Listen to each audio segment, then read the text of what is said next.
दोस्तों डिजिटल रोज education online platform पर आपका स्वागत है। देखिए, राजस्थान के मेले और त्यौहार वाला जो टॉपिक है अपन वो पढ़ रहे हैं। आज जो हिंदू धर्म के अकॉर्डिंग जो भी मेले हैं, हिंदू धर्म के मेले और त्यौहार है, उनको अपन कंप्लीट कर लेंगे। अगली क्लास में जो बचे हुए हैं जो धर्म है राजस्थान में, उनसे जो संबंधित मेले और त्यौहार है उनकी बात करेंगे। देखिए, पिछली क्लास में अपन जो महीने पढ़े थे उनमें कार्तिक पढ़े थे। मांगसर और पौष में कोई त्यौहार नहीं आता है, कोई मेला नहीं आता है। उसके बाद में पढ़े थे माघ का महीना और उसके बाद में पढ़े थे फाल्गुन माह। फाल्गुन माह में अंतिम जो महीना, अब यानी फाल्गुन माह कल की क्लास का अंतिम जो महीना पढ़े थे उनमें त्रयोदशी आती है, कृष्ण पक्ष की। तो त्रयोदशी को महाशिवरात्रि मनाई जाती है। ठीक है। घुसमेश्वर महादेव मेला लगता है शिवाड़सवाई माधोपुर में। इसके बाद में अपन बात किए थे शुक्ल पक्ष की। तो शुक्ल पक्ष में जो दो तिथियां पढ़े थे, एक तो द्वितीया और एक जो पूर्णिमा। द्वितीया को फुलेरा दोज मनाई जाती है या फुलेरा दोज के रूप में माना जाता है, अबू सावा माना जाता है। पूर्णिमा को होली मनाई जाती है। ठीक है। तो देखिए, होली के बारे में भी अपन जो बात किए थे, अलग अलग स्थानों पर होली को किस रूप में मनाया जाता है। बिनाई अजमेर में कोड़ामार होली के रूप में मनाया जाता है। महावीर जी करौली में लठमार होली के रूप में मनाया जाता है। बाड़मेर में पत्रमार होली के रूप में मनाया जाता है। और जो एक जो त्यौहार मनाते हैं, जो एक झांकियां निकालते हैं, कोटा का जो सांगोद का नहान प्रसिद्ध है। जयपुर में जन्म प्रण मरण का त्यौहार मनाया जाता है।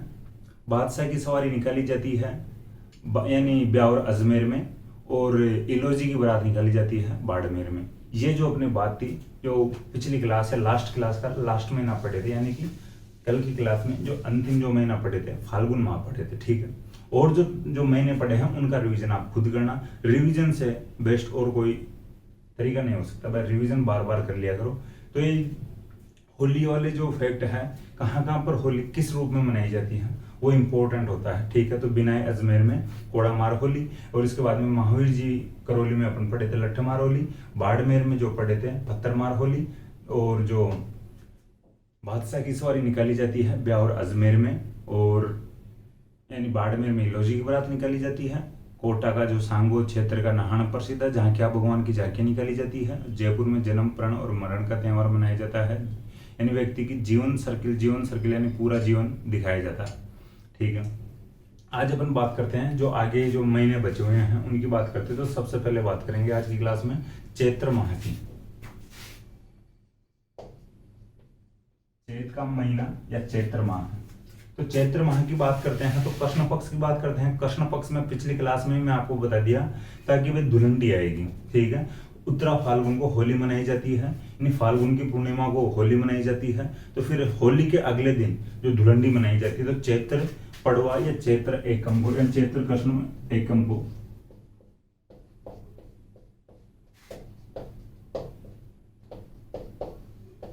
ठीक है। ये कंफ्यूज करने वाला फैक्ट है, थोड़ा सा भाई ध्यान रखना, क्योंकि भाई आप ये कर सकते हो जैसे होली किस माह में मनाई जा रही है, तो आपको ये लग सकता है यार होली मनाई जा रही है उसी माह में धुलंडी मनाई जाती होगी, अगले दिन ही तो धुलंडी मनाई जाती है। नहीं भाई, ऐसा है कि धुलंडी यानी होली फाल्गुन माह की अंतिम तिथि को मनाई जाती है। तो अगला महीना स्टार्ट हो जाता है, अगला महीना स्टार्ट होता है चैत्र स्टार्ट होता है। चैत्र के कृष्ण पक्ष की जो एक या पड़िया बोलते हैं अपने स्थानीय भाषा में, स्थानीय क्षेत्र में, तो एकम को धुलंडी मनाई जाती है। अब बात आती है अगली जो तिथि इसकी इंपॉर्टेंट है कृष्ण पक्ष की, अष्टमी। अष्टमी को शीतलाष्टमी के रूप में मनाया जाता है। ठीक है। देखिए, सप्तमी और अष्टमी दोनों इंपॉर्टेंट होती है, लेकिन एग्जाम की दृष्टि से इंपॉर्टेंट है शीतलाष्टमी या अष्टमी। देखिए, जो पश्चिमी राजस्थान है उस क्षेत्र में सप्तमी मनाई जाती है, शीतला सप्तमी मनाई जाती है। लेकिन जो मेला लगता है शीतला अष्टमी को लगता है। जो चाकसू में मंदिर है, सील की डूंगरी, माधो सिंह प्रथम के द्वारा इसका निर्माण करवाया गया था। चाकसू में जो मंदिर है शीतला माता जी का मंदिर है। चेचक की देवी कहा जाता है। ये माधो सिंह प्रथम वाली बात यहाँ पर छोड़ भी सकते हो, अपन जब देवियां पढ़ेंगे वहां पर लिखवा दूंगा, मैं वहां पर क्लियर करवा दूंगा जो भी और फैक्ट है। यहाँ पर अपन जो मेलों की बात कर रहे तो मेलों तक ही सीमित रहो, वरना जो फैक्ट ज्यादा हो जाएंगे कंफ्यूज हो जाओगे। ठीक है। तो शीतला अष्टमी चैत्र कृष्ण अष्टमी को मनाई जाती है। देखिए, इसको बाशोड़ा के रूप में भी माना जाता है। ये थोड़ा सा लिखते हैं। यानी सप्तमी के दिन पकवान बनते हैं घरों में, रात को उनको खाते नहीं है, उनको ठंडा किया जाता है। यानी अगले दिन अष्टमी को मॉर्निंग में सुबह जल्दी उठकर माता जी के भोग लगाया जाता है। भोग लगाने के बाद में ठंडे पकवानों को खाया जाता है। तो थोड़ा सा ध्यान रख लेना, इस प्रकार की जो बात है वह ठंडे पकवान खाए जाते हैं। ठीक है, मेला लगता है ये अष्टमी को ही, चैत्र कृष्ण अष्टमी को। तो ये गधों का मेला लगता है। माता जी का जो वाहन गधा है, तो गधों का मेला लगेगा यहाँ पर, या गधों के रूप यानी गधों का मेला लगता है। वाहन गधा है, गरीब माता जी है, कोई बड़ी गाड़ी ले आते लेकिन गरीब थे तो फिर गधा ही अपना वाहन बना लिया। तो फिर मेला भी कौन सा लगेगा, गधों का मेला लगता है। चेचक की देवी कहा जाता है, ये लिख लेना। ठीक है, चेचक की देवी भी कहा जाता है शीतला माता को। इसके बाद में बात आती है एकादशी की। एकादशी की बात आती है तो एकादशी को मेला लगता है जोहर मेला। ठीक है, जोहर मेला लगता है। देखिए, चैत्र जो कृष्ण पक्ष की जो एकादशी है, इसको जोहर मेला लगता है। आपके माइंड में आएगा यार जोहर मेला कहां पर लगेगा, तो एक बात यानी तुरंत आ जाएगी यार, अपन जोहर पढ़ते अलग अलग रियासतों में हैं, लेकिन जोहर के मामले में सबसे ज्यादा तवज्जो दिया जाता है किसी भी रियासत को, सबसे जो बड़ा स्थान दिया जाता है युद्ध वगैरह के मामले में, लड़ाइयों के मामले में, वीरता के मामले में। जहां वीरता की बात आती है वहां पर जोहर ज्यादा हो सकते हैं, वहां पर ज्यादा अपन मान सकते हैं। तो सबसे ज्यादा जोहर चित्तौड़गढ़ में हुए हैं। तो चित्तौड़गढ़ में या मेवाड़ की बात आती है तो ये जो जोहर मेला भी लगेगा कहां पर लगेगा, चित्तौड़। ठीक है, तो समझने की बात है, आपके माइंड में कैसे न कैसे जो फैक्ट है बैठ जाना चाहिए, याद आ जाना चाहिए आपके भेजे में, ठीक, या खोपड़ी में। तो एकादशी को जोहर मेला लगता है, जोहर मेला लगता है चित्तौड़गढ़ में। तो आप नीचे लिख लो, चित्तौड़गढ़ में जोहर मेला लगता है। ये फैक्ट कंप्लीट हो चुके हैं चैत्र कृष्ण पक्ष के। ठीक है, चैत्र माह के कृष्ण पक्ष की। बात आती है शुक्ल पक्ष की। देखिए, मैं कहीं ना कहीं आपको पहले बता चुका हूं जो नवरात्र की बात, तो वापस बात करते हैं चैत्र शुक्ल पक्ष में एकम की। पहले बात तो यह है कि जो ये एकम है या पड़िया है या पड़वा है, इस दिन अपना जो हिंदू कैलेंडर है, विक्रमी कैलेंडर है, इसका जो हैप्पी न्यू ईयर आता है, नव वर्ष आता है। देख लेना एक बार, थोड़ा सा ध्यान देना। ये जो तिथि आए, चैत्र शुक्ल एकम आए, उसके पहले वाले दिन और उस तिथि को आप सोशल मीडिया के दौर में जी रहे हो, सोशल मीडिया के जमाने में जी रहे हो, फेसबुक इंस्टाग्राम पर आपको इस प्रकार की पोस्ट देखने को मिल जाएगी। सच्चे हिंदू हो तो इस पोस्ट को शेयर कीजिए, सच्चे हिंदू हो तो आज नववर्ष मनाइए। ठीक है, तो इस प्रकार की बातें आपको मिल जाएगी। और जो हैप्पी न्यू ईयर वाले जो भी कमेंट वगैरह, जो कोट्स वगैरह आपको देखने को मिल जाएगी सोशल मीडिया पर। ठीक है, तो ध्यान रखना, विक्रमी कैलेंडर के अनुसार जो नववर्ष मनाया जाता है वो चैत्र शुक्ल एकम को मनाया जाता है, पड़वा को मनाया जाता है। इस दिन बसंत नवरात्र स्टार्ट हो जाते हैं, प्रारंभ हो जाते हैं। ठीक है, बसंत नवरात्र प्रारंभ हो जाते हैं। अब देखिए, मैं थोड़ा पहले भी बता चुका हूं विस्तार से, अब बार बार बताने की आवश्यकता है नहीं कि 4 नवरात्र आते हैं एक साल में। तो चारों जो नवरात्र स्टार्ट होते हैं शुक्ल पक्ष की एकम को होते हैं। ये थोड़ा सा ध्यान रखना, कंफ्यूज मत होना, बस महीने याद रखना है। इनमें से भी 2 जो प्रकट नवरात्र आते हैं ये इंपॉर्टेंट होते हैं, सबके सामने कर सकते हैं, खुले में कर सकते हैं, भजन भाव पूजा वगैरह, पूजा अर्चना। तो ये जो शुक्ल पक्ष की एकम को स्टार्ट होते हैं, प्रकट नवरात्र भी और गुप्त नवरात्र भी। प्रकट नवरात्र एक आते हैं आश्विन में, जिनको शारदीय नवरात्र कहते हैं, और एक आते हैं चैत्र में, जिनको बसंत नवरात्र कहते हैं। ठीक है, तो ध्यान रखना। तो बसंत नवरात्र प्रारंभ हो जाते हैं। ये नवरात्र वाला जो फैक्ट है वो आपके भेजे में बैठ जाना चाहिए, कंफ्यूजन आपके क्रिएट नहीं होना चाहिए, एग्जाम सेंटर में तो कम से कम नहीं होना चाहिए। उस तरीके से बैठा लेना चाहिए आपको आपके माइंड में कि आपको किसी भी प्रकार से इनका जो कंफ्यूजन नहीं होना चाहिए। देखिए, बात आगे करते हैं तृतीया की, इंपॉर्टेंट तिथि है।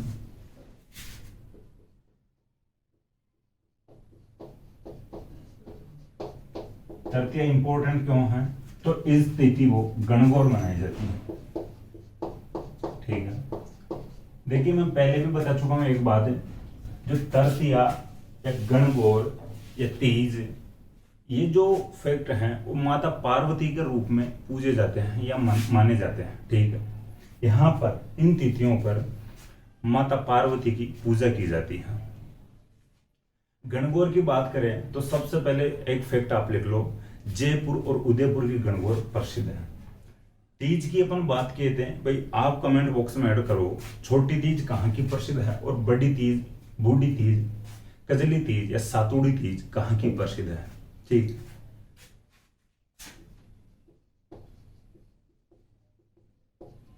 जयपुर और उदयपुर की गणगौर प्रसिद्ध है। मैं बताऊं, छोटी तीज जयपुर की प्रसिद्ध है, अपन पहले बात कर चुके हैं। बड़ी तीज, सातुड़ी तीज, बूढ़ी तीज या कजली तीज बूंदी की प्रसिद्ध है। क्यों वहां पर मनाई जाती है और क्यों वहां पर या बूंदी में छोटी तीज नहीं मनाई जाती है, मैं इसकी भी आपके सामने विस्तार से बात कर चुका हूं। तृतीया या गणगौर की अपन यहाँ पे बात कर रहे हैं। गणगौर जयपुर और उदयपुर की प्रसिद्ध है। देखिए, जो उदयपुर की गणगौर प्रसिद्ध क्यों है, इसका भी जो मैं फैक्ट बताने की कोशिश करूं या जानकारी देने की कोशिश करूं, कर्नल जेम्स टोड जो मेवाड़ के प्रथम पॉलिटिकल एजेंट हुए थे, तो कर्नल जेम्स टोड जो अपनी बुक्स में, जो अपनी जो भी किताबें लिखते हैं, उनमें उदयपुर की गणगौर का वर्णन करते हैं। तो आप इन नीचे नोट डाल के लिख लेना, कर्नल जेम्स टोड ने उदयपुर की गणगौर का वर्णन किया है। जाहिर सी बात है यार कि वहाँ जो मेवाड़ के पॉलिटिकल एजेंट बन रहे हैं, प्रथम पॉलिटिकल एजेंट बन रहे हैं, तो मेवाड़ या उदयपुर का ही तो वर्णन करेंगे। वो क्यों करेंगे भाई साइड का, क्यों करेंगे बाहर का, जहां पर उनको पोस्टेड किया जा रहा है। आज भी यही होता है, चाहे जिस मान लो को कलेक्टर है, कलेक्टर बन गया है, अब वो खुद उसकी जो जन्मभूमि और कहीं पे हो और कर्मभूमि और कहीं पे हो, तो कर्मभूमि का भी तो वर्णन करने की कोशिश करेगा ना। ठीक है, तो समझने की कोशिश करना, मैं समझाने की कोशिश कर रहा हूँ। ये जन्मभूमि कर्मभूमि आप ये नहीं समझ पाओगे, ये क्या लफड़ा है। कोई जहाँ का जो बंदा जहाँ पर जन्म लिया है, जहाँ पर उसने जो शुरुआती जीवन गुजारा है, और वो जॉब लगने के बाद जहाँ पर उसकी नियुक्ति की जा रही है, उसको पोस्टिंग दी जा रही है, वहाँ का भी तो कुछ थोड़ा रंग लाएगा, वहाँ पर भी तो कुछ कार्य करवाएगा, वहाँ के विकास के लिए भी कुछ करेगा, वहाँ की जो भी कल्चर होगी, जो भी कला और संस्कृति होगी, उसको भी तो नोटिस करने की कोशिश करेगा। तो कर्नल जेम्स टोड मेवाड़ के प्रथम पॉलिटिकल एजेंट बनते हैं, उदयपुर की गणगौर का वर्णन करते हैं। ये थोड़ा सा ध्यान रखना, और जो मैं बात है ये समझाने के लिए बताया हूँ, यहाँ पर नोट करने की बस इतनी सी बात है। कर्नल जेम्स टोड ने उदयपुर की गणगौर का वर्णन किया। ठीक है, अब जो फैक्ट लिखने हैं आपको मैं बताता हूँ, मौखिक बताता हूँ, आप लिखने की कोशिश करना। गणगौर जो त्योहार है सर्वाधिक लोक गीतों वाला त्योहार है। ठीक है, गणगौर सर्वाधिक लोक गीतों वाला त्योहार है। देखिए, सर्वाधिक लोकगीत गणगौर के दौरान गाए जाते हैं। बात ये आती है गणगौर, ये नहीं कि तृतीया को जो प्रॉपर रूप से मनाई जाती है, लेकिन गणगौर चलती है। ठीक है, पूजा अर्चना काफी दिनों तक की जाती है, तो लड़कियां और महिलाएं गणगौर पूजती हैं। गणगौर पे जो डिमांड रहती है लड़कियों और महिलाओं की, लड़कियों की मैं बात बताने की कोशिश करूं, लड़कियों द्वारा ज्यादातर गणगौर पूजी जाती है, गणगौर के व्रत किए जाते हैं। तो लड़कियां गणगौर माता जी से या माता पार्वती से डिमांड करती हैं कि अपने लिए अच्छे पति की और अपने भाई के लिए अच्छी पत्नी की। ठीक है, कि भविष्य में अपने को अच्छा पति मिले और अपने भाई की शादी हो तो इसको भी अच्छी भाभी मिले, सॉरी अच्छी पत्नी मिले। ठीक है, तो लड़कियां गणगौर माता जी या माता पार्वती से डिमांड करती हैं गणगौर की पूजा अर्चना के दौरान कि स्वयं के लिए अच्छा पति मिले और अपने भाई के लिए अच्छी पत्नी मिले, यानी कि खुद को अच्छी भाभी मिले। क्योंकि कोई खोड़ली भाभी नहीं मिल जाए, घर में खटपट चलती रहे, जैसे बर्तन बजते हैं वैसे भाभी और ननद बजना शुरू हो जाए। तो इनकी डिमांड रहती है कि भविष्य भी अपना सही होना चाहिए, यानी कि पति अच्छा मिलना चाहिए, और भाई को अच्छी पत्नी मिल जाती है तो इसका मतलब है भाभी भी अपने को अच्छी मिल जाएगी और अपने घर में सही बात चलेगी, ये सही बात रहेगी। वरना खोड़ली भाभियाँ मिल जाती है या कभी कभी ननदे भी खोड़ली मिल जाती हैं भाभियों को, फिर लड़ाइयाँ शुरू होती है दोनों के बीच। मैंने तो कम ही देखा है भाई ये रिश्ता, हर घर में ननद और भाभी का रिश्ता टिक नहीं पाता ढंग से, किसी न किसी प्रकार से अनबन तो चल ही जाती है, शुरू हो ही जाती है। हाँ भाई कुछ घरों में ऐसा होता है, बहुत अच्छा रिश्ता होता है ननद और भाभी का, कि खोड़लापना दिखाया नहीं जाता। ठीक है, ये सब मजाक की बात है भाई, जो भी है, लेकिन अच्छे से रहना चाहिए। जो भी रिश्ता है ननद और भाभी वाला अच्छा रिश्ता होना चाहिए या सही व्यवहार किया जाना चाहिए। ननद के द्वारा भाभी से भी अच्छा व्यवहार किया जाना चाहिए और भाभी के द्वारा ननद से भी अच्छा व्यवहार किया जाना चाहिए। पूजनीय बनाया जाना चाहिए रिश्ते को, सभी रिश्तों को। ठीक, अब बात करते हैं आगे, गणगौर के आगे बात करते हैं। राइसी बोझाई दे कान कंवरसो बिरो दे, इस प्रकार के जो गीत भी गाए जाते हैं गणगौर के दौरान लड़कियों द्वारा, कि राइसी बोझाई दे, माता पार्वती की जैसी बोझाई दे। राई यहाँ पर माता पार्वती को कहा गया है कि माता पार्वती किस प्रकार से भगवान शिव से विवाह कर लेते। भगवान शिव जी कहाँ भांग धतूरे खाने वाले, नशा करने वाले, और भगवान शिव जी से विवाह कर लेते हैं। तो इस प्रकार से हमारे भाई को भी सही संभालने वाली भाभी देना। आगे और बात करते हैं। देखिए जैसलमेर की एक मैं बात बताने की कोशिश करूँ, यानी गणगौर की इंपॉर्टेंट फैक्ट है एग्जाम की दृष्टि से। तो जैसलमेर में केवल गौर की सवारी निकाली जाती है। देखिए गण और गौर, इस शब्द को दो भागों में बांट कर देखो। गण और गौर से ये शब्द बना है। गण का मतलब यहां पर है शिव जी, ठीक है, गण का मतलब है शिव जी, और गौर का मतलब है माता पार्वती, ठीक है। गौर का मतलब है माता पार्वती और गण का मतलब है शिव जी यानी ईश्वर। ईश्वर और गौर, ईश्वर यहां पर कहा गया गण को यानी शिव जी को, गौर यहां पर कहा गया है माता पार्वती को। ठीक है, ये बात आपको समझ में आ गई। तो जैसलमेर में केवल गौर की जो सवारी निकाली जाती है, ये आपको फैक्ट लिखना है। इसके पीछे क्या कारण है मैं बताता हूं आपको। देखिए राजतंत्रों के काल में जब एक रियासत में जो ये सवारियां निकाली जाती है तो दूसरी रियासतों के द्वारा लूटने की परंपरा चलती है, लूटने की घटनाएं होती थी। परंपरा नहीं कह सकते, घटना कह सकते हैं। लूटने की घटना क्यों होती है मैं बताऊं आपको। गणगौर की सवारी निकल रही है, माता पार्वती को गौर के रूप में जो पालकी में बैठाया जा रहा है, जो भी उनका जो रखने का है, जो ले जाने का है, तो माता पार्वती को या गौर को गहने पहनाकर ले जाया जाता है। ठीक है, जो सवारी निकाली जाती है उसमें तो देखिए जो मूर्ति के जो गहने पहनाए हुए होते हैं, तो अगर लूटेंगे तो गहने आता जाएंगे, ज्वेलरी आता जाएगी। तो होता क्या है, जैसलमेर में गणगौर की सवारी निकल रही थी। राजतंत्र के समय बीकानेर वाले, बीकानेर रियासत के लोग लूटपाट करने आ जाते हैं जैसलमेर की गणगौर का। ठीक है, जैसलमेर की गणगौर को लूटने के लिए आ जाते हैं। उनका टारगेट था गौर को लूटना, माता पार्वती की मूर्ति को लूटना। उद्देश्य उनका था कि ज्वेलरी आता जाएगी अपने अगर, और एक ये शक्ति का भी पर्याय था भाई जो भी कोई लूट लेगा इस प्रकार से दूसरी रियासत में जाकर को वो शक्तिशाली माना जाएगा। भाई बीकानेर वाले जैसलमेर में आकर लूटते हैं गौर की सवारी को, गणगौर की सवारी को, तो इसका मतलब है कि बीकानेर वाले शक्तिशाली है। तो बीकानेर वाले इधर जैसलमेर आकर लूटते हैं।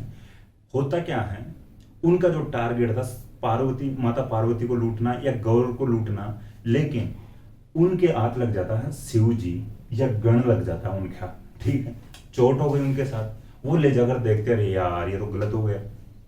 शिव जी का क्या करे, भांग धतूरे खाए हुए हैं, नशे में फालतू में भी और कुछ बोल देगा भगवान शिव जी। ठीक है, अपना टारगेट था गौर लूटने का, लेकिन वो तो अपने हाथ लगी नहीं। तो उसी दिन से परंपरा चलती है कि जैसलमेर में तृतीया को गणगौर की सवारी नहीं निकाली जाएगी और चतुर्थी को निकाली जाएगी, जो भी केवल गौर की। ठीक है, ये ध्यान रखना, समझने की कोशिश करना। तृतीया के दिन बीकानेर वाले बाधा डाल देते हैं जैसलमेर की सवारी में। बीकानेर वाले विघ्न डाल देते हैं जैसलमेर की सवारी में, तड़तिया को विघ्न डल जाता है, बाधा डल जाती है। तो भाई जो लूट ही ले जाते हैं तो अब तुरंत तो निकाली नहीं जा सकती यार, अब उसको छुड़ाने या टेंशन हो जाती है लोगों की, जो भी इस प्रकार की घटना हो जाती है। चलो ठीक है, आज तड़तिया तो निकल जाती है, फिर अगले दिन निकाली जाती है, भाई ठीक है कुछ तो निकाला जाए, कुछ तो किया जाए। तो फिर क्या करते हैं, ओनली गवर की ही सवारी निकाली जाती है, यानी तड़तिया के अगले दिन चतुर्थी आ गई। तो आपको लिखना है जैसलमेर में चतुर्थी के दिन केवल गौर की सवारी निकाली जाती है। गौर के ओब्लिक लगा के लिख सकते हो, पार्वती भी लिख सकते हो, माता पार्वती। भाई शिव जी को तो बीकानेर वाले लूट ले गए, गण को तो बीकानेर वाले लूट ले गए। तो ये इस प्रकार की जो बात है, इस कारण से जो एक घटना हुई थी, जो इस घटना की वजह से जैसलमेर में केवल गौर या पार्वती की सवारी निकाली जाती है, गण साथ में नहीं रहता है। आज भी निकाली जाती है तो गण साथ में नहीं रहता है। शिव जी को तो बीकानेर वाले ले गए, वहां पर बांग दतूरे खिला रहे। इसके बाद में अपन बात करते हैं पंचमी की। देखिए मैं एक फैक्ट और बताना कोशिश करूंगा, उत्तर एक गणगौर का ही।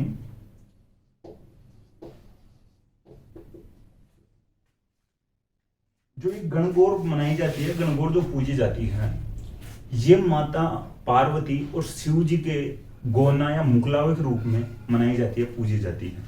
अपन पढ़ते हैं जो फाल्गुन कृष्ण पक्ष की त्रयोदशी को महाशिवरात्रि मनाई जाती है। महाशिवरात्रि के दिन भगवान शिव जी और माता पार्वती का विवाह हुआ था, ब्याह हुआ था, विवाह हुआ था, शादी हुई थी, मैरिज हुई थी, ठीक है। तो पहले ये होता था कि भाई जैसे शादी हो जाती है, लड़का और लड़की या वर और वधू दोनों उम्र में छोटे हैं, उनको टाइम दिया जाता था, या जो टाइम रखा जाता था, या वयस्क है, मैच्योर है, तब भी कुछ टाइम दिया जाता था शादी के बाद में। भाई हम 1 साल बाद में ले जाएंगे लड़की को, या लड़की वाले बोलते थे कि हम 1 साल बाद में भेजेंगे लड़की को। जब शादी के बाद में जो पहली बार जो लड़की को ले जाया जाता था, 1 साल बाद में, 2 साल बाद में, 5 साल बाद में, जो भी वयस्क या मैच्योर होने के बाद है, तो उसको कहा जाता है गोना या मुकलावा। तो ये जो शिवरात्रि को तो इनकी शादी हो जाती है, शिव जी की और माता पार्वती की। और जो गणगौर को जब पार्वती को ले जाया जाता है तो मुकलावा या गोना के रूप में गणगौर मनाई जाती है, ठीक है, तो ध्यान रखना। अब बात आती है आगे पंचमी की।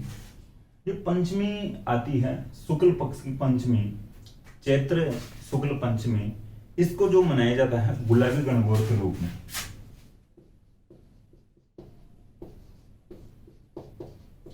देखिए गुलाबी गणगौर, इसी को कहा जाता है चूनड़ी गणगौर।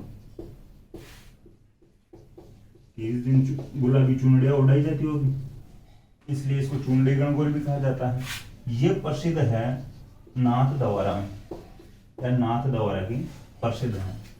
गुलाबी गणगौर या चूनड़ी गणगौर पंचमी के दिन मनाई जाती है। तो देखिए गणगौर से रिलेटेड अपन 3 तिथियां पढ़े हैं। तृतीया ओवरऑल मनाई जाती है गणगौर, ठीक। चतुर्थी को जैसलमेर में गौर की सवारी निकाली जाती है, क्यों निकाली जाती है, तृतीया को क्यों नहीं निकाली जाती है, इसकी बात हम कर चुके हैं। पंचमी की बात किए हैं, पंचमी को चूनड़ी गणगौर या गुलाबी गणगौर के रूप में मनाया जाता है। ये कहाँ की प्रसिद्ध है, नाथ द्वारा की प्रसिद्ध है, ठीक। ये बात आपको समझ में आ गई।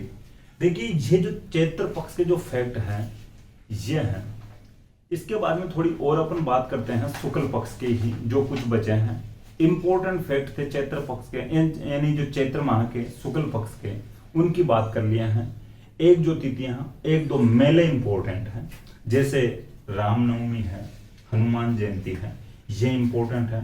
तो पंचमी के बाद में आप लिखना अष्टमी, इधर लिखा हूं मैं,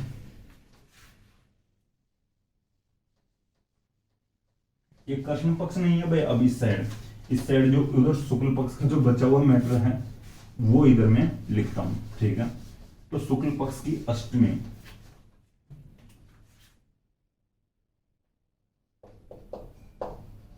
देखिए मैं वापस कहना चाहूं, जो इंपॉर्टेंट फैक्ट आता है शुक्ल पक्ष में, एक गणगौर आता है। गणगौर यानी जो फिर मेलों की बात आती है तो ये हनुमान जयंती और जो राम नवमी की बात आती है तो ये थोड़ा सा इंपॉर्टेंट और हो जाता है। तो अष्टमी को एक आप लिख लेना, अष्टमी ज्यादा इंपॉर्टेंट नहीं है, ज्यादा कोई बड़े जो नहीं, अशोक अष्टमी मनाई जाती है, ठीक है।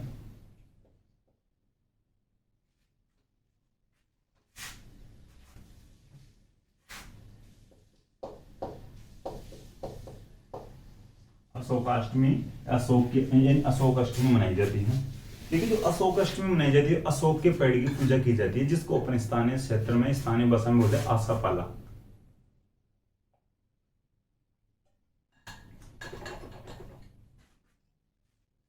सिटी में दो या शहरों में दो, लगभग लगभग यानी घरों के आगे, मकानों के आगे एक न एक आसापाला का अशोक का पेड़ आपको मिल जाएगा।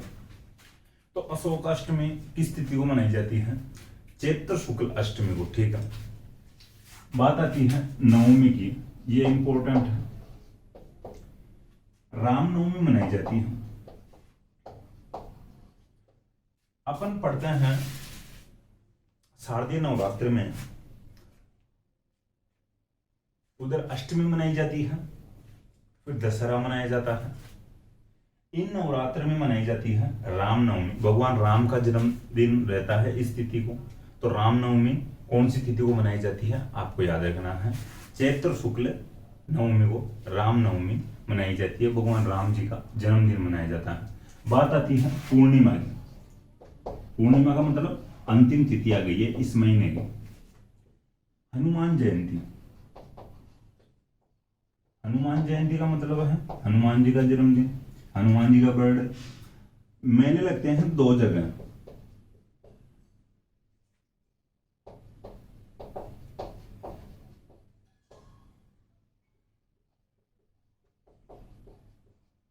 मेहंदीपुर और सालासर बालाजी, दो जगह बड़े मंदिर हनुमान जी के राजस्थान में।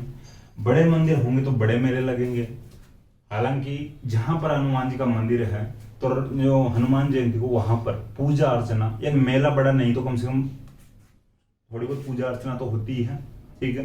कुछ फल फूल वगैरह बांटे जाते हैं, प्रसाद वगैरह थोड़ा सा स्पेशली बांटा जाता है। भाई देखिए शनिवार मंगलवार तो बालाजी के सब लोग जाते हैं, लेकिन हनुमान जयंती होगी तो उस दिन कुछ स्पेशल तो किया जाएगा, ठीक है। बर्थडे मनाया जा रहा है हनुमान जी का, तो फिर मेले लगेंगे राजस्थान में दो जगहों पर। तो मेले लगते हैं मेहंदीपुर बालाजी और सालासर बालाजी। ये जो मेहंदीपुर बालाजी है इसके आगे लिख सकते हो आप, दौसा में है, ठीक है। मेहंदीपुर बालाजी है दौसा में है, और सालासर बालाजी है चूरू में है, ठीक है। मेहंदीपुर बालाजी दौसा में, सालासर बालाजी चूरू में। देखिए जो सालासर बालाजी का एक फैक्ट और लिखना चाहो तो आप लिख लेना, कोई गलती से एग्जाम में पूछ ले तो फिर कंफ्यूजन में आप डल जाओ या पड़ जाओ। सालासर जो बालाजी है, यहाँ पर हनुमान जी की मूर्ति है, इसके दाढ़ी मूछ है, ठीक है। सालासर बालाजी की मूर्ति के दाढ़ी मूछ है, और लगभग मूर्तियों में और मंदिरों में जो मूर्तियां होती है हनुमान जी की, उनमें बालाजी क्लीन सेव में है भाई, ठीक है। थोड़ा सा ध्यान रखना, सालासर बालाजी की जो मंदिर में मूर्ति हनुमान जी की, उसके दाढ़ी मूछ है। ये कंप्लीट हो चुका है चैत्र माह, चैत का महीना कंप्लीट हो चुका है। इसके बाद में बात आती है वैशाख के महीने।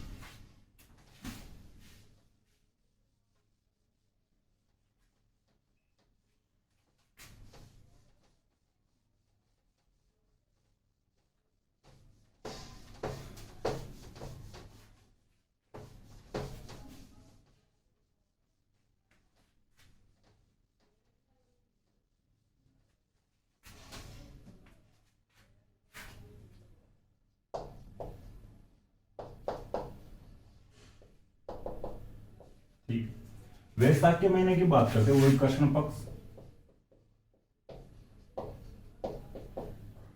वही इधर शुक्ल पक्ष।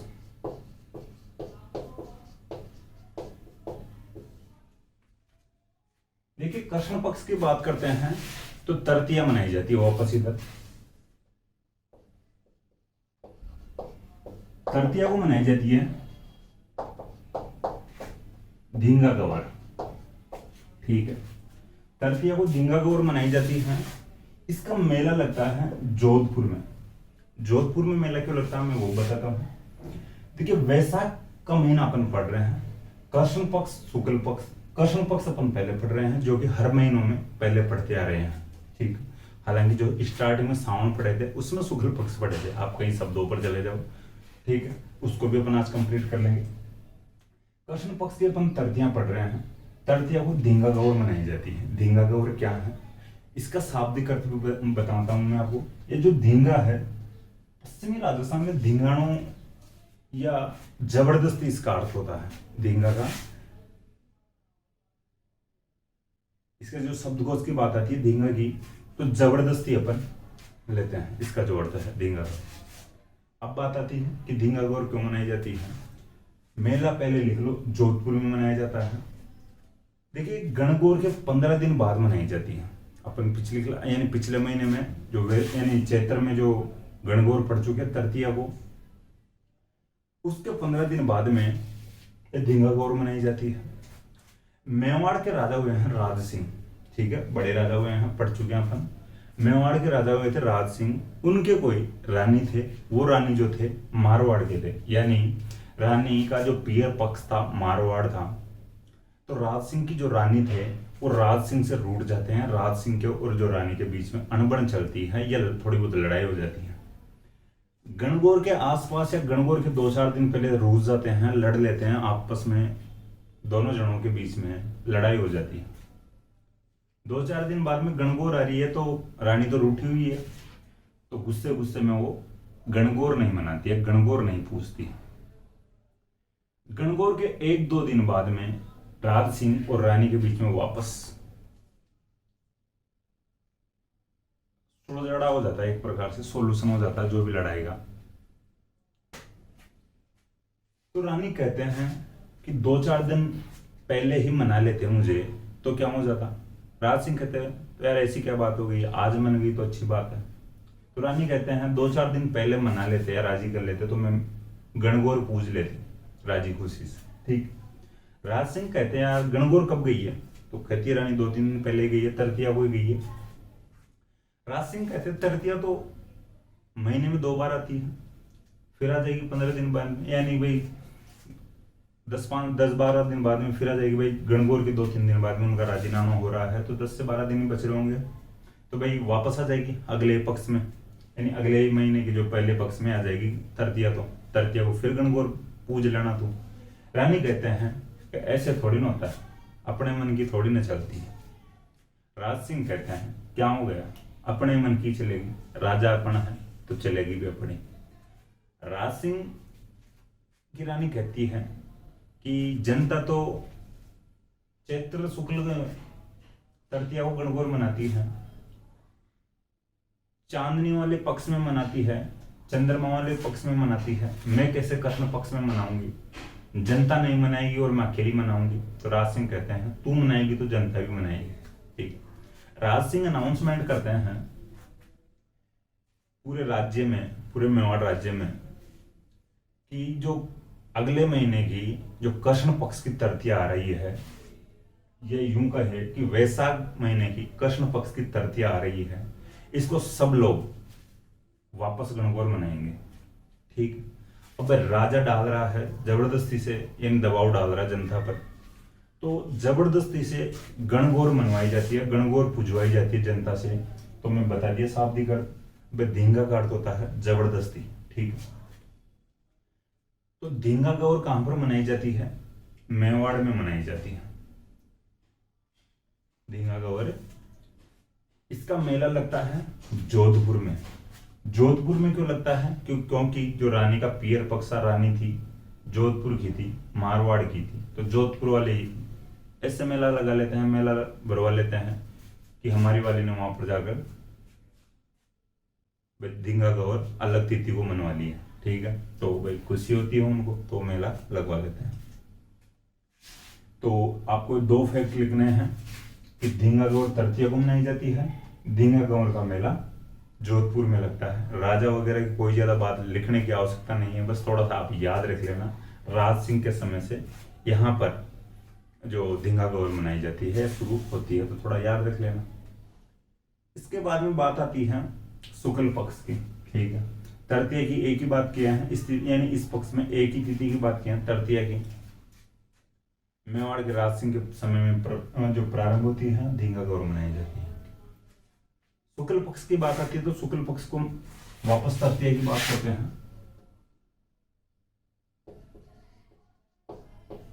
ये शुक्ल पक्ष की जो तृतीया है इसको मनाया जाता है आखा तीज के रूप में। आखा तीज आप कमेंट बॉक्स में ऐड करो, देखा आखा तीज की अपन जो इंपॉर्टेंट तरीके से या सही तरीके से अगर एग्जाम की दृष्टि से देखा जाए तो अपन किस रियासत का राजवंश पढ़ रहे थे उस दौरान बात किए थे, या किस रियासत की बात कर रहे थे तब बात किए थे। आखा तीज का कौन सी रियासत में इंपॉर्टेंट जो इम्पोर्टेंस है, ठीक है, महत्वपूर्ण दिवस के रूप में मनाया जाता है आखा तीज को, कमेंट बॉक्स में ऐड करो आप। देखिए जो आखा तीज है ये अबूझ सावा है, ब्रैकेट में लिख लो अबूझ सावा है, बिना पंडित जी से पूछे हुए यानी विवाह कर सकते हैं। इस तिथि को राजस्थान में काफी या बड़ी संख्या में या बड़ी तादाद में बाल विवाह होते हैं। आखा तीज के अगले दिन जो भी न्यूज़पेपर आता है उसका जो मेन पृष्ठ है लगभग लगभग भरा हुआ आता है, जो बड़ी सी हेडिंग लिखी हुई आती है, हेडलाइन लिखी हुई आती है, इतने इतने लगभग बाल विवाह हुए। प्रशासन नाकामयाब रहता है पकड़ने में और बाल विवाह रुकवाने में। कुछ हद तक तो प्रशासन की नजरों के नीचे ही बाल विवाह हो जाते हैं। आखा तीज अब बात आती है कि मैं पूछ रहा था आपको कमेंट बॉक्स में ऐड करने की, तो बीकानेर जो रियासत में काफी महत्व हो गया आखा तीज का। बीकानेर का स्थापना दिवस है आखा तीज। बीकानेर में इस दिन पतंगे उड़ाई जाती है, ये अपन बात कर चुके हैं। देखिए वैशाख शुक्ल पक्ष की तृतीया को आखा तीज मनाई जाती है। आखा तीज अबूझ सावे के रूप में भी मानी जाती है। इस दिन राजस्थान में काफी ज्यादा या बड़ी मात्रा में बाल विवाह होते हैं। देखिए बीकानेर का स्थापना दिवस के रूप में मनाया जाता है आखा तीज को। इस दिन या आखा तीज को बीकानेर में पतंगे उड़ाई जाती है, ठीक है। इसके बाद में बात करते हैं पूर्णिमा की। पूर्णिमा को बुद्ध पूर्णिमा के रूप में भी माना जाता है।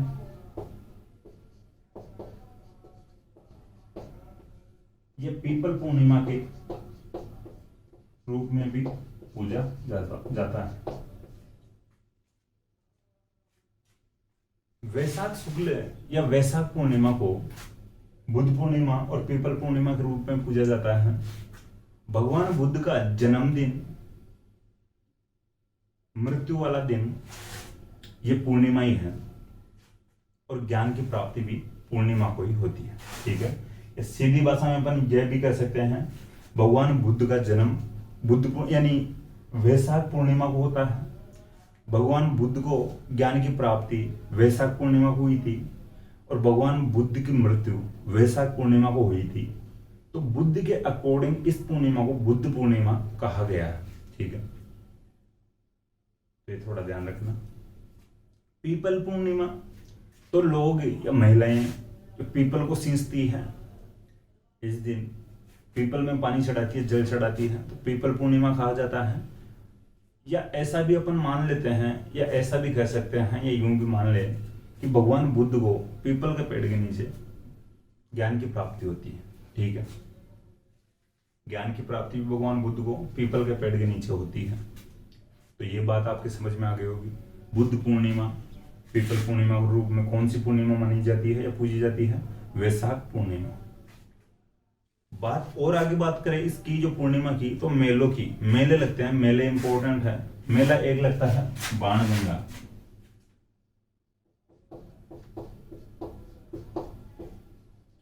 बाणगंगा मेला लगता है विराटनगर में, जो जयपुर में पड़ता है, ठीक है। पूर्णिमा को मेलों की बात कर रहे हैं। बाणगंगा मेला लगता है विराटनगर में, जो जयपुर में पड़ता है। इस जो नदी को अर्जुन की गंगा भी कहा जाता है। अर्जुन अपने जो हथियारों को धोने के लिए अपने तीर से जो गंगा नदी निकालते हैं, जो नदी निकालते हैं, तो इस नदी को बाणगंगा नदी कहा गया। बाण से निकालने की वजह से अर्जुन के द्वारा अर्जुन की गंगा भी कहा गया है, क्योंकि अर्जुन निकालते हैं। इस नदी पर आगे चलकर जमवा रामगढ़ बांध स्थित है। जो आगे चलकर जो ये बाणगंगा नदी भरतपुर तक चलती है। फिर भरतपुर भी इसके जो अफवाह क्षेत्र में आता है। बाणगंगा यानी जो रामगढ़ बांध के नीचे या थोड़ा आगे चलकर कछवाहा वंश की कुल देवी जमुई माता का मंदिर भी स्थित है। ठीक है, जो भी इफेक्ट है आपको थोड़ा ध्यान रखना चाहिए। देखिए इसके बाद में एक और मेले की बात करते हैं, गोमती सागर मेला। इसी पूर्णिमा को लगता है।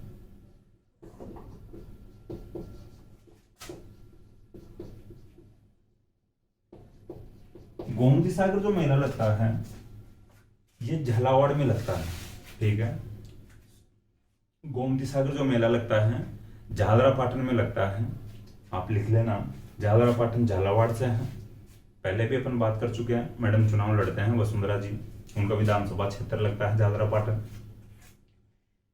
अपन पिछली क्लास में जैसे बात किए थे वैसे ही यहां पर भी वही फैक्ट लिखना है कि ये जो मेला लगता है मालवी नस्ल के पशुओं का मेला लगता है। मालवी नस्ल के जो पशुओं की जानवरों की खरीद बिक्री होती है। ठीक है, गोमती सागर पशु मेला जो लगता है, गोमती सागर मेला लगता है झालरापाटन में, मालवी नस्ल के पशुओं का मेला लगता है। एक और मेला लिखने की कोशिश करना, नक्की झील मेला। इसी तिथि को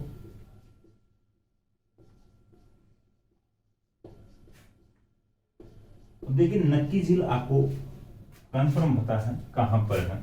शायद आप घूमने का प्लान भी बनाते होंगे, पैसे टके आएंगे, नौकरी वोकरी लगेंगे, तब जाकर यानी घूमने चलेंगे। और राजस्थान में चलेंगे तो आबू की साइड चलेंगे पहले। ठीक है, माउंट आबू तो चलेंगे। तो माउंट आबू में है नक्की झील, या कहे डिस्ट्रिक्ट की बात आती है तो सिरोही में स्थित है नक्की झील। माउंट आबू सिरोही में स्थित है। ठीक है, तो नक्की झील मेला भी लगता है माउंट आबू में। एक मेले की और बात करो या एक मेले की और जो फैक्ट लिख लो, मातृकुंडिया मेला।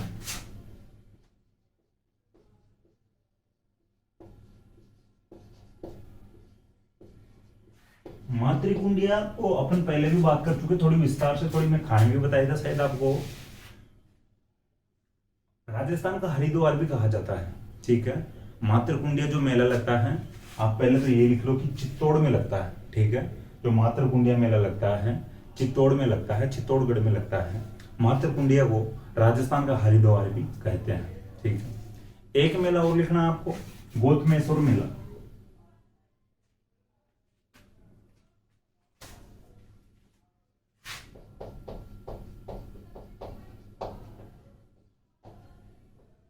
इसी तिथि को लिखना है। मैं इधर लिख रहा हूँ जो ये कृष्ण पक्ष है इस साइड लिख रहा हूँ, लेकिन अपन शुक्ल पक्ष के जो फैक्ट देख रहे हैं तो यहाँ पर थोड़ी जगह का अभाव है, जगह के अभाव में इधर लिख दिया हूँ।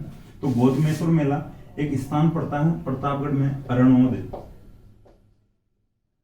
अरनोद नामक स्थान पर जो गोतमेश्वर मेला लगता है। प्रतापगढ़ में जगह पड़ती है अरनोद, यहाँ पर एक गोतमेश्वर मेला लगता है, डिस्ट्रिक्ट प्रतापगढ़ लगता है। ठीक है, ये बात हो चुकी है। और इसी के साथ में वैशाख माह कंप्लीट हो चुका है। वैशाख महीने की जो पूर्णिमा की बात आती है तो वैशाख महीने की पूर्णिमा में अपन देखे हैं, पूर्णिमा को अपन देखे हैं बुद्ध पूर्णिमा मनाई जाती है या पीपल पूर्णिमा के रूप में भी मनाई जाती है। वैशाख पूर्णिमा भगवान बुद्ध का जन्म इसी पूर्णिमा को होता है। वैशाख पूर्णिमा को भगवान बुद्ध को ज्ञान प्राप्ति इसी पूर्णिमा को होती है। भगवान बुद्ध की मृत्यु वैशाख पूर्णिमा को होती है। इस वजह से इस पूर्णिमा को बुद्ध पूर्णिमा के रूप में मनाया जाता है। लड़कियां पीपल सींचती है, यहाँ तक कि भगवान बुद्ध को ज्ञान की प्राप्ति भी पीपल के पेड़ के नीचे ही होती है, तो पीपल पूर्णिमा के रूप में भी मानी जाती है। इस तिथि को या वैशाख पूर्णिमा को जो मेले लगते हैं, बाणगंगा मेला लगता है। बाणगंगा जो नदी का उद्गम स्थल जो विराटनगर से होता है, तो ये जो मेला लगता है विराटनगर जयपुर में लगता है। इस नदी को अर्जुन की गंगा भी कहा जाता है। अर्जुन ने अपने बाण से यहाँ पर गंगा जी का विसर्जन यानी जो गंगा जी को निकाला था, इस वजह से अर्जुन की गंगा कहते हैं, और बाण से निकालने जाने की वजह से बाण गंगा भी कहते हैं। इस नदी पर आगे चलकर जमुआ रामगढ़ में रामगढ़ बांध स्थित है, जो आगे भरतपुर तक चलती है जो नदी, और इसी नदी पर या इसी नदी के किनारे पर जमुआ रामगढ़ बांध जस्ट नीचे थोड़ा आगे चलकर कछवाहा वंश की कुल देवी जमुई माता का मंदिर भी स्थित है। एक मेला और बात करते हैं, गोमती सागर मेला। गोमती सागर मेला झालरापाटन झालावाड़ में लगता है। ये जो मालवी नस्ल के पशुओं की खरीद बिक्री वाला मेला है। आगे बात करते हैं नक्की झील मेला, माउंट आबू सिरोही में लगता है। मातृकुंडिया मेला चित्तौड़गढ़ में लगता है, जिसे राजस्थान का हरिद्वार भी कहते हैं मातृकुंडिया को। एक जो मेला लगता है गौतमेश्वर मेला, जो अरनोद प्रतापगढ़ में लगता है। ठीक है, ये पूर्णिमा की बात है, या बुद्ध पूर्णिमा की बात है, पीपल पूर्णिमा की बात है, वैशाख पूर्णिमा की बात है। इसके बाद में बात आती है ज्येष्ठ माह की। वैशाख महीना कंप्लीट हो चुका है।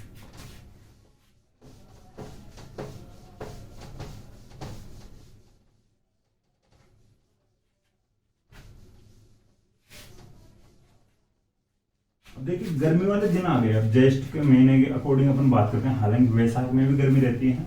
लगभग देखा जाए या नोटिस किया जाए तो मकर संक्रांति के बाद में धीरे धीरे गर्मी स्टार्ट हो जाती है। ठीक है, वैसे जनवरी फरवरी में तो सर्दी पड़ती है, ठीक ठाक पड़ती है। जनवरी दिसंबर में तो फुल सर्दी पड़ती है, फरवरी में भी सर्दी पड़ती है, लेकिन कम होने लग जाती है। अपन मकर संक्रांति की बात कर लिए हैं। सूर्य दक्षिणायन से उत्तरायण में प्रवेश कर जाते हैं, तो सूर्य जिस क्षेत्र यानी जो गोलार्ध में रहेंगे तो उस गोलार्ध में गर्मी तो रहेगी।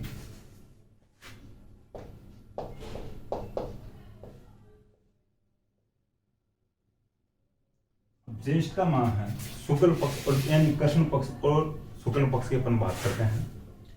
ज्येष्ठ माह में यानी ज्येष्ठ के महीने में कृष्ण पक्ष में एक तिथि याद रखनी है आपको, अमावस्या। अमावस्या वट वृक्ष अमावस्या मनाई जाती है।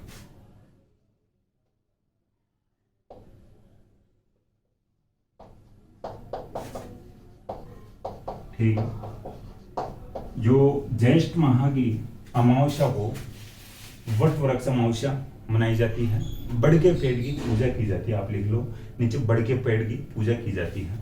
शुक्ल पक्ष की बात आती है तो शुक्ल पक्ष की वापस बात करते हैं दशमी की। ये जो शुक्ल पक्ष की दशमी है, इसको मनाया जाता है गंगा दशमी के रूप में। ठीक, गंगा दशमी के रूप में मनाया जाता है शुक्ल पक्ष की दशमी को। गंगा दशमी मेला लगता है कामा भरतपुर में, लिख लेना नीचे, मेला लगता है गंगा दशमी मेला कामा ब्रैकेट में भरतपुर। कामा भरतपुर की अपन पहले भी बात कर चुके हैं, भोजन थाली मेले। ठीक, देखिए कामा भरतपुर में जो गंगा दशमी है, गंगा दशमी का मेला लगता है। साथ ही मैं बताने की कोशिश करूं एक कहानी कि भगवान राम के पूर्वज हुए थे राजा सगर। राजा सगर ने अश्वमेध यज्ञ का आयोजन किया था। अश्वमेध यज्ञ का आयोजन करते हैं तो आपको मैं पहले बता चुका हूं कि घोड़ा छोड़ना पड़ता है। घोड़ा छोड़ते हैं राजा सगर, इसके साथ में राजा सगर के 60,000 भाई बंधु भी थे घोड़े के पीछे पीछे। घोड़ा एक ऋषि के आश्रम में घुस जाता है, ऋषि घोड़े को बांध देता है और ऋषि तपस्या में बैठ जाता है। जो सगर के भाई बंधु जो 60,000 लोग थे, 60,000 की सेना थी घोड़े के पीछे, वो घोड़े को छुड़वाने के लिए पहुंचते हैं। वो ऋषि की तपस्या की तरफ तो देखते नहीं है, घोड़े को खोलने का प्रयास करते हैं। जो घोड़े को खोलने का प्रयास करते हैं तो ऋषि की तपस्या भंग होती है, तपस्या में विघ्न डाला जाता है। 60,000 भाई बंधु के द्वारा ऋषि के द्वारा श्राप दिया जाता है कि तुम लोग जो 60,000 जो सैनिक हो, जो सेना हो, जो राजा सागर की, वो सब तुम पत्थर बन जाओगे, मेरा श्राप है। वो जो श्राप के अकॉर्डिंग, जो दिए हुए श्राप के अकॉर्डिंग पत्थर बन जाते हैं। ऐसा कहा जाता है कि हिंदू धर्म में जिस बॉडी का, जिस डेड बॉडी का अग्नि में दाह संस्कार नहीं होता है तो उसको मोक्ष नहीं मिलता है या मोक्ष प्राप्त नहीं होता है। तो जो भी राजा थे, राजा सागर, उनके जो लोग थे आगे, उन्होंने सोचा यार इनको मोक्ष तो मिलना चाहिए, और पत्थरों को तो, या पत्थरों का तो दाह संस्कार भी नहीं किया जा सकता अग्नि में, तो कोई सॉल्यूशन तो हो सकता है। तो किसी ने कहा अगर मां गंगा साक्षात धरती पर आ जाए और इन पत्थरों के ऊपर से मां गंगा का पानी निकल जाए तो इनको मोक्ष प्राप्त हो सकता है। तो राजा सागर के जो आगे राजा हुए थे, राजा सागर के बाद में जो आगे राजा हुए थे, उन्होंने काफी तपस्या की मां गंगा जी की, लेकिन वो खुश नहीं होते हैं। कालांतर में एक राजा हुए, राजा भागीरथ। उन्होंने घोर तपस्या की, घनघोर तपस्या की।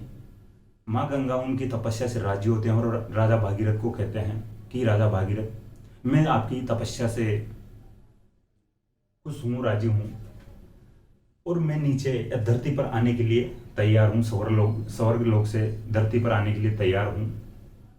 लेकिन मैं आऊंगी तो मेरा वेग, जो मेरी गति है, बहुत तेज है और मैं नीचे गिरूंगी तो यहां पर खड्डे हो सकते हैं। तो ऐसी कोई जगह मुझे बताइए कि जो मैं आराम से उतर सकूं। फिर राजा भागीरथ भगवान शिव जी को याद करते हैं, नीलकंठ महादेव को याद करते हैं। शिव जी कहते हैं राजा भागीरथ से, गंगा जी से कह दीजिए कि वो मेरी जटाओं में आकर गिरे, और मेरी जटाओं में आकर गिरेगी तो आराम से प्रवाहित हो सकती है यहाँ पर। राजा भागीरथ गंगा जी से कहते हैं जो भगवान शिव जी की जटाओं में आपको उतरना पड़ेगा। और फिर जो गंगा जी उतर गए हैं, गंगा जी धीरे धीरे चलकर उन पत्थरों के ऊपर से निकलते हैं और उनको मोक्ष प्राप्त होता है, ऐसी मान्यता है। आज भी आप भगवान शिव जी की फोटो देखते हो तो उनकी जटाओं से एक धारा बहती हुई या एक धारा निकलती हुई प्रतीत होती है, दिखाई देती है, वो माँ गंगा जी है। ये जो कथा है, देखिए आज भी भागीरथ से जो तुलना की जाती है उन लोगों की जाती है जो पानी या जलाशयों के निर्माण कार्यों के लिए जाने जाते हैं, ज्यादा प्रयास करता है। ठीक है, आज की जो सरकारें हैं वो भी जो जलाशयों, जो पानी के जो सोर्स है, जो वाटर सोर्स है, जो पानी के स्रोत है, तालाब है, इनको जो बड़े मात्रा में, बड़े तादाद पर जो निर्माण कार्य करवाते हैं, विकास कार्य करवाते हैं, फिर उनकी तुलना की जाती है लुभाने के लिए राजा भागीरथ से। आपको कमेंट बॉक्स में ऐड करना चाहिए कि भागीरथ अपन किस राजा को पढ़े हैं पहले, बड़े राजा हुए हैं बीकानेर के, तो आपको कमेंट बॉक्स में ऐड करना चाहिए। देखिए, मैं एक बार कोविड के दौरान एक विधायक का, एक एमएलए का वीडियो सुन रहा था, तो गहलोत को भागीरथ की संज्ञा दे रहे थे। वो मुख्यमंत्री श्री गहलोत को भागीरथ की संज्ञा दे रहे थे। उनकी डिमांड थी जमुआ रामगढ़ बांध में पानी लाने की, और ईआरसीपी जो योजना है उसको थोड़ा सा उसके लिए डेवलपमेंट करवाने का, जो उसका विकास करवाने का। ठीक है, तो जमुआ रामगढ़ के विधायक थे श्री गहलोत को, यानी वो भागीरथ कह रहे थे। तो मैं सोच रहा था राजा भागीरथ से तुलना करने की कोशिश कर रहा है, लुभाने की कोशिश कर रहे हैं एमएल। ठीक, तो इस प्रकार की जो बातें होती हैं तो वो राजा भागीरथ से तुलना की जाती है। उनकी जो पानी के क्षेत्र में काम किया जाता है, वाटर सोर्स के जो क्षेत्र में जो कार्य किया जाता है उनकी, तो ये जो कहानी थी मैं वो बता दिया आपको। इसके बाद में बात आती है कि गंगा जी उतर आए हैं धरती पर, पानी ही पानी हो गया है। अब बात आती है एक दिन आप बिना पानी भी रहो, या एक दिन बिना पानी पिए भी रहो। तो बात आती है एकादशी की, ज्येष्ठ शुक्ल एकादशी की, तो निर्जला एकादशी। निर्जला एकादशी, तो इस दिन क्या किया जाए? तो इस दिन क्या जाए, या ये किया जाए कि जो लोग व्रत करेंगे निर्जला एकादशी का, वो तो रहेंगे प्यासे, वो तो सुबह से शाम तक पानी नहीं पिएंगे और दूसरे लोगों को पानी पिलाएंगे और धर्म करेंगे। ठीक है, दूसरे लोगों को ठंडा पानी पिलाकर धर्म करेंगे। तो ये और बात मैं बताने की कोशिश करूँ, देखिए गांव में तो शायद आपको कम देखने को मिलेगा, ये एक आध स्टॉल मिल जाएगी ऐसी, या कोई धर्म करते हुए, लेकिन शहरों में कोनों पर, या जो तिराहों पर या चौराहों पर, जो भी सर्किल है, जो गली के कोने होते हैं, वहां पर आपको मिल जाएगा। जो निर्जला एकादशी उस दिन होती है जिस दिन आपको शरबत, जूस वगैरह जो बांटा जा रहा है। ठीक है, सड़कों पर मिल जाएंगे ऐसे निर्जला एकादशी को, कि लोग धर्म पुण्य करने के लिए, यानी जो स्टॉलें लगा लेते हैं और वहां पर ठंडा पानी पिलाया जाता है, जूस वगैरह पिलाए जाते हैं, जो शरबत वगैरह जो भी पिलाए जाते हैं, रूह अफ़ज़ा वगैरह जो भी है, तो आप भी कभी पी लेना। और उस दिन लेकिन सोचना जरूर है आज निर्जला एकादशी, एक तिथि ऐसे याद कर सकते हो। ठीक है, तो थोड़ा ध्यान रख लेना। तो ये निर्जला एकादशी हो गई। निर्जला एकादशी को आपको लिखना है उदयपुर में पतंगे उड़ाई जाती है। देखिए, अपन पतंगों के बारे में बात कर चुके हैं थोड़ी बहुत पहले भी, कि आखा तीज को बीकानेर में पतंग उड़ाई जाती है, इधर निर्जला एकादशी को उदयपुर में पतंग उड़ाई जाती है। आप लिख लेना डायरेक्ट नोट डाल के कि निर्जला एकादशी को उदयपुर में पतंग उड़ाई जाती है। और जो पतंगों की बात आती है, विश्व प्रसिद्ध जो पतंगबाजी की बात आती है, तो जयपुर में आती है। तो जयपुर में यानी जनवरी माह के आसपास, जनवरी में पतंगे उड़ती हैं भाई। 14 जनवरी या 15 जनवरी को मकर संक्रांति मनाई जाती है, और मकर संक्रांति पर जयपुर में विशेष तौर से पतंगे उड़ाई जाती है। ये कोई जरूरी नहीं है कि भाई मकर संक्रांति पर हर जगह पर पतंग उड़ाई जाए। देखिए पतंगों की बात यह होती है, पतंगों का मौसम होता है, मौसम के अकॉर्डिंग पतंगे उड़ाई जाती है। यार जो ये सिक्करचूरू झुंझुनू साइड का जो क्षेत्र है, यहाँ पर तो जनवरी में ढंग से कोहरा पड़ता है। जो शेखावटी क्षेत्र है इस साइड तो ढंग से कोहरा पड़ता है, तो लोग पास में ही नहीं दिखे तो पतंग कहाँ से दिखेगी आसमान में इतनी दूर। तो उस साइड तो इम्पॉसिबल है पतंग उड़ाना इस समय में, जो जयपुर में उड़ती है इस समय में। बात आ रही है उदयपुर में, तो उदयपुर में अब देखो निर्जला एकादशी को पतंग उड़ाई जा रही है। अब आपको थोड़ा नहीं लग रहा भाई गर्मी में पतंग उड़ाई जा रही है? तो गर्मी है, जेठ का महीना, सावन, अभी तक गर्मी चल रही है, सावन चल रहा है। तो देखिए, तो ये है क्षेत्र में, हर क्षेत्र में अलग अलग टाइम पर मौसम के अकॉर्डिंग पतंगबाजी होती है। ठीक है, देखिए मैंने देखा तो नहीं लेकिन मैंने सुना है कि सवाई माधोपुर साइड रक्षाबंधन के दिन पतंग उड़ाई जाती है। ठीक है, तो वहाँ के जो कोई जानकार लोग थे, जो दोस्त वगैरह थे, तो उन्होंने बताया कि हमारे साइड रक्षाबंधन को पतंग उड़ाई जाती है, तो हो सकता है। इसके बाद में बात आगे करते हैं कि आषाढ़ महीने की। ठीक है, साढ़ आ गया,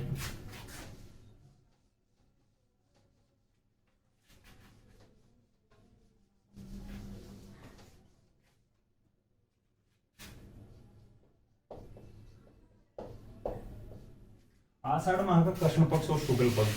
तो आषाढ़ माह के कृष्ण पक्ष में कोई त्योहार नहीं है। ठीक है, आषाढ़ माह के कृष्ण पक्ष में कोई त्योहार नहीं है। इसके बाद में बात आती है शुक्ल पक्ष की। तो शुक्ल पक्ष की एकम की बात करते हैं। देखिए शुक्ल पक्ष की एकम की बात करते हैं तो पहले वाला जो मैं फैक्ट बताया हूं, कुछ जानकारी बताया हूं, वो याद आ जानी चाहिए। गुप्त नवरात्र प्रारंभ होते हैं। गुप्त नवरात्र प्रारंभ होते हैं। ठीक है, शुक्ल पक्ष के एकम को गुप्त नवरात्र प्रारंभ होते हैं। एक बार जो गुप्त नवरात्र प्रारंभ होते हैं, जो होते हैं आते हैं माघ के महीने में आते हैं, उनकी अपन बात कर चुके हैं। गुप्त नवरात्र की बात कर रहे हैं, वैसे नवरात्र 4 आते हैं। ठीक है, अब इसके बाद में और अपन बात करते हैं तो नवमी की बात करते हैं, बदला नवमी।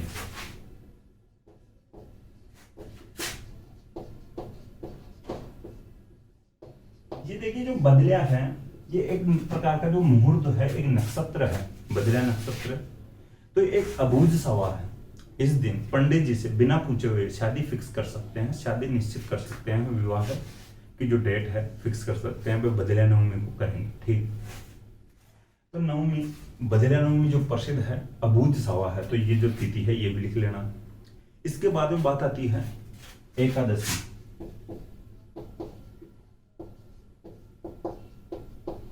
तो देवशयनी एकादशी के रूप में मनाई जाती है या पूजी जाती है।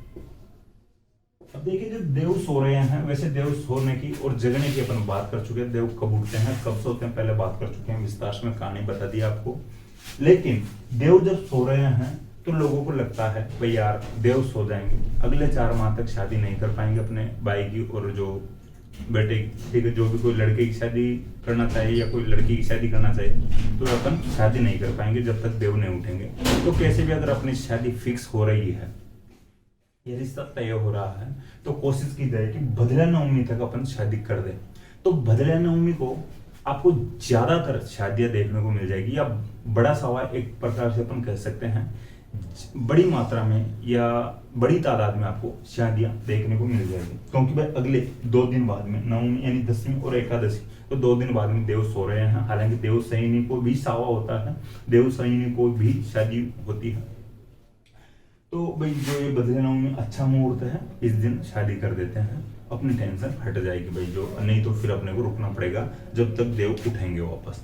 ठीक है, तो ये बात है एकादशी की। तो एकादशी को देवशयनी एकादशी मनाई जाती है। बात आती है पूर्णिमा की। पूर्णिमा को गुरु पूर्णिमा मनाई जाती है। गुरु पूर्णिमा और एक व्यास पूर्णिमा के रूप में मनाया जाता है। ठीक है, ये जो पूर्णिमा आती है आषाढ़ पूर्णिमा, इसको गुरु पूर्णिमा के रूप में मनाया जाता है और व्यास पूर्णिमा के रूप में मनाया जाता है। तो इस दिन भी गुरु जी की फोटो डालते हुए आपको मिल जाएगा, जो भी है सोशल मीडिया पर जो ट्रेंड जो अपने अपने गुरुजनों की फोटो वगैरह रील वगैरह जो भी डालते हैं, तो गुरुजनों के प्रति सम्मान व्यक्त किया जाता है इस दिन। व्यास पूर्णिमा, वेद व्यास जी का जन्मदिन मनाया जाता है व्यास पूर्णिमा के रूप में। ठीक है, तो आषाढ़ पूर्णिमा की अपन बात कर लिए हैं, तो गुरु वेद व्यास जी का जन्मदिन आता है, इसलिए व्यास पूर्णिमा भी कहा जाता है। देखिए थोड़ी सी अब बताने की कोशिश करूं मैं कि जो अपन बात छोड़ दिए थे श्रावण की, तो श्रावण की जो बात छोड़ दिए थे, तो अब बात कर लेते हैं उसकी भी थोड़ी बहुत। भाई छोड़ ही दिए थे तो उनको भी कंप्लीट तो करना ही है। छोड़े हुए जो फैक्ट है नया आपको हो गया, श्रावण के जो कृष्ण पक्ष ने ऐसा आप पर क्या कर दिया कि उनको छोड़ दिए। तो श्रावण का जो कृष्ण पक्ष अपन छोड़े थे इस साइड, उसमें आप लिख लो जो पहली तिथि आती है उसको, यानी जो पंचमी मनाई जाती है। तो मैं मौखिक बताया था, वैसे ही मौखिक बता देता हूँ, ये लिखना ही पड़ेगा। जो पंचमी को मनाई जाती है नाग पंचमी।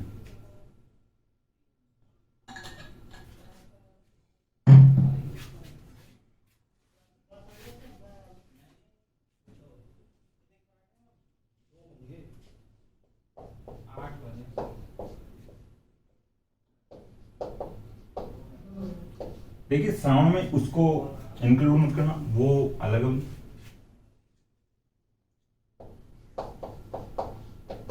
नाग पंचमी, नाग देवता की पूजा की जाती है। श्रावण का टाइम चल रहा है, हरियाली ज्यादा हो गई है, बड़ा बड़ा घास हो गया है, पेड़ पौधे जो भी है जो बड़े बड़े हो गया है, तो सांप भी थोड़े ज्यादा, कीड़े जो कीड़े मकोड़े जो भी है कीट पतंगे बोलते हैं वो भी थोड़े ज्यादा हो गए हैं। तो नाग देवता सांप ज्यादा हो गए हैं बड़े बड़े घास फूस में। तो भाई सांप देवता को, नाग देवता को राजी रखने के लिए नाग पंचमी मनाई जाती है कि नाग देवता हमें दर्शन मत देना, दर्शन दे तो परेशान मत करना कम से कम। भाई नाग देवता मानता नहीं है वो तो दिखाई देगा ही, अब वो भाई काट भी सकता है किसी को। तो फिर नवमी की पूजा की जाती है, निर्डरी नवमी मनाई जाती है, नेवले की पूजा की जाएगी। भाई सांप देवता है, नाग देवता है, तो अब इसका भी कुछ सॉल्यूशन तो करना ही पड़ेगा। ये थोड़ी ना कि पूरे जो चौमासे में ही डर कर रहे, तो निडरी नवमी, तो निडर भी तो रहना पड़ेगा। तो निडरी नवमी, तो इस दिन नेवले की पूजा, नेवले की पूजा की जाती है। ठीक है, निडरी नवमी के दिन नेवले की पूजा की जाती है। इसके बाद में बात आती है जो हेडिंग डाल सकते, जो अगली तिथि की बात आती है, अंतिम तिथि की बात आती है अमावस्या की। अमावस्या को मैं मेले बताया था आपको, अमावस्या, हरियाली अमावस्या।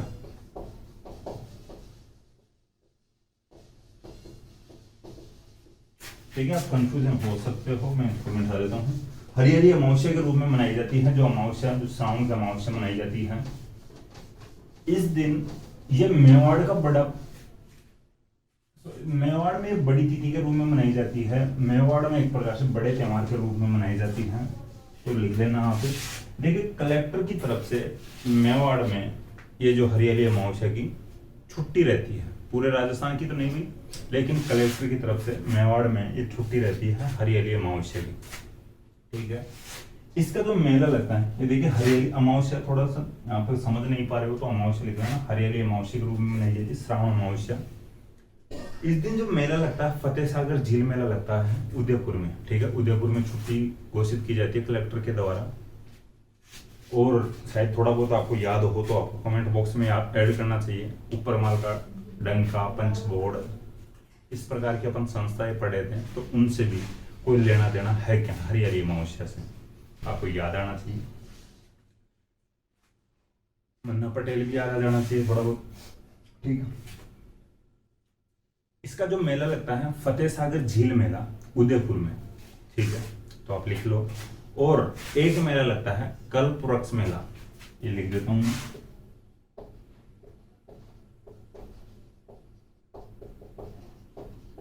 कल्प वृक्ष मेला लगता है, एक गांव पड़ता है मांगली आवास।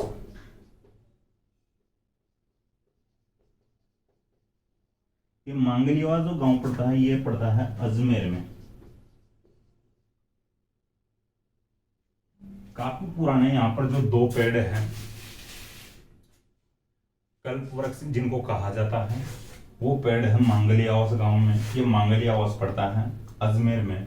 तो यहाँ पर मेला लगता है, जिस मेले को कहा जाता है या उस मेले को कहा जाता है कल्प वृक्ष मेला। ये मेला लगता है मांगलियावास अजमेर में, ठीक है। एक मेला जो इम्पोर्टेंट में और बता दिया, उदयपुर में लगता है फतेह सागर झील मेला। लिख सकते हो, इजी फैक्ट है, फतेह सागर यानी झीलें पढ़ते हैं तो वो याद रह जाती है आपको। तो फतेह सागर झील मेला उदयपुर में लगता है, अमावस्या को, हरियाली अमावस्या को। एक मेला और लगता है बुड्ढा जोहड़ मेला।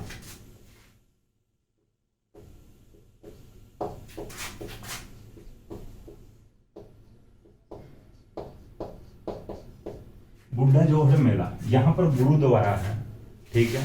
बुड्ढा जोहड़ नाम से गुरुद्वारा है। बुड्ढा जोहड़ मेला यहाँ पर लगता है, इसी हरियाली अमावस्या को लगता है। इधर लिखा हूं तो थोड़ा सा कंफ्यूज मत होना। ये जो कृष्ण पक्ष की बात कर रहे हैं, श्रावण के शुक्ल पक्ष की बात अपन नहीं करेंगे, कंप्लीट कृष्ण पक्ष पर ही कर लेंगे। तो बुड्ढा जोहड़ मेला गंगानगर में लगता है। लिख लेना कि गंगानगर में बुड्ढा जोहड़ मेला लगता है, ठीक है। इसी के साथ में अपने जो विक्रमी कैलेंडर के अनुसार जो भी हिंदू मेले और त्योहार है वो कंप्लीट हो जाते हैं। लेकिन नेक्स्ट क्लास में अपन जो बात करेंगे, जो अन्य धर्म बचे हैं उनकी बात करेंगे, जो उनके मेले और जो त्योहार आते हैं उनकी बात करेंगे। जैसे जैन धर्म है, ईसाई है, मुस्लिम धर्म, इस्लाम धर्म, ठीक है। तो इनको भी पढ़ना पड़ेगा, एग्जाम की दृष्टि से ये भी इम्पोर्टेंट होते हैं। इस्लाम धर्म के जो त्योहार वगैरह पूछ लिए जाते हैं। तो देखिए, जो विक्रमी कैलेंडर के अनुसार जो भी है हिंदू धर्म के मेले और त्योहार है, ये थोड़े ज्यादा थे, ये थोड़े एग्जाम में ज्यादा पूछे जाते हैं। तो इनकी बात अपनी कंप्लीट हो चुकी है। एक बार देखा, बोल के देखो, जो विक्रमी कैलेंडर के अनुसार जो महीने हैं उनके नाम बोल कर देखो। चैत्र वैशाख ज्येष्ठ, साढ़ सावन भादो, आसोज कार्तिक मंगसर, पौष माह फाल्गुन, ठीक है। चैत्र वैशाख जेठ, साढ़ सावन भादो, आश्विन कार्तिक मंगसर, पौष माह फागुन।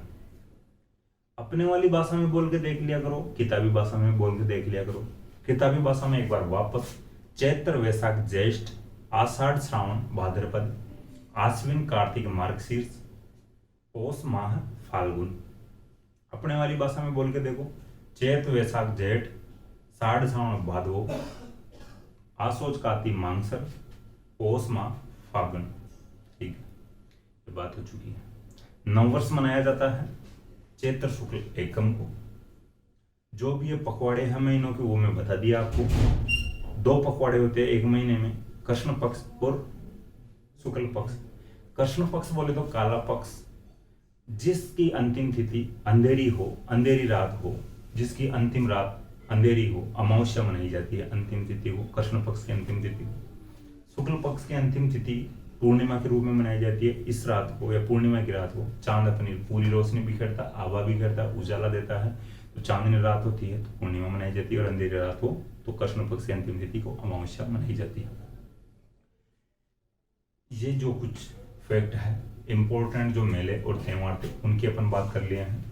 तो अपन नेक्स्ट क्लास में अन्य धर्मों के मेले और त्योहारों के साथ मिलते हैं। Thank you.